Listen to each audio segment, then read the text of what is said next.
Nama Presiden ke-7 RI, Joko Widodo, ikut disinggung dalam kasus dugaan korupsi kuota haji tahun 2024. Dalam kasus itu, Komisi Pemberantasan Korupsi atau KPK telah menetapkan ex-Menteri Agama era Jokowi, yakni Yakut Cholil Qaumas, sebagai tersangka. Direktur Penyidikan KPK, Brigjen Asep Guntur Rahayu, menyinggung pertemuan Jokowi dengan putra mahkota Kerajaan Arab Saudi, Muhammad bin Salman, pada Oktober 2023 lalu. Momen itu diungkit kembali pada Minggu 11 Januari 2026 saat Asep memaparkan peran Yakut dan staf susnya Ishfa Abidal Aziz dalam kasus korupsi tersebut.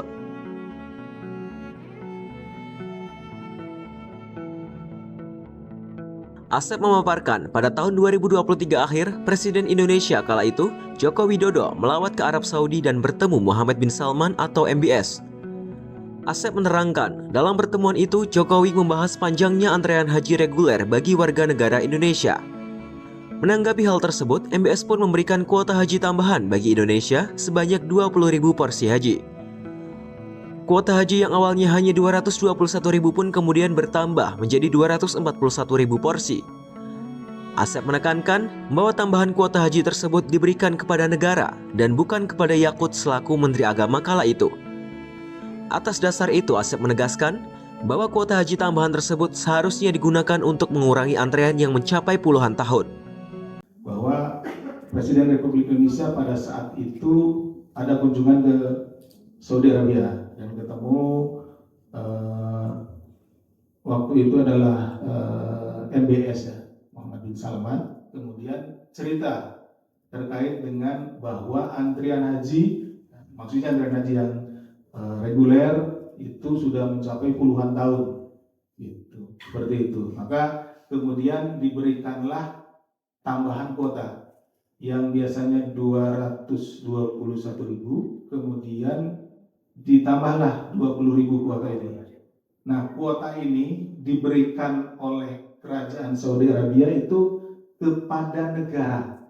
Ya, rekan-rekan catat nih, bahwa kuota itu yang 20.000 itu diberikan oleh pemerintah Saudi Arabia kepada negara Republik Indonesia. Bukan diberikan kepada perorangan nih. Bukan diberikan kepada Menteri Agama, bukan diberikan kepada siapa yang, tapi kepada negara. Atas nama negara nanti untuk digunakan bagi rakyat Indonesia.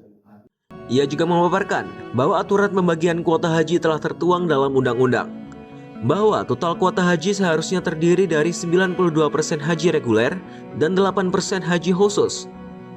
Namun Asep menyebut Yakut justru membagi kuota tambahan haji dengan dipukul rata, yakni 50% untuk haji reguler dan 50% haji khusus.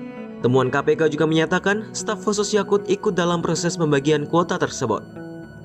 Setelah melalui proses penyidikan, KPK juga menemukan adanya aliran uang kembali.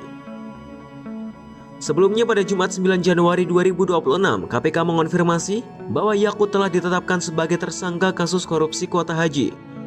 Menurut juru bicara KPK, Budi Prasetyo, penetapan tersangka telah dilakukan sejak Kamis 8 Januari 2026. Dalam kasus ini, sejumlah pemeriksaan telah dijalani oleh Yakut Cholil Qaumas. Pemeriksaan terakhir dilakukan pada 16 Desember 2025.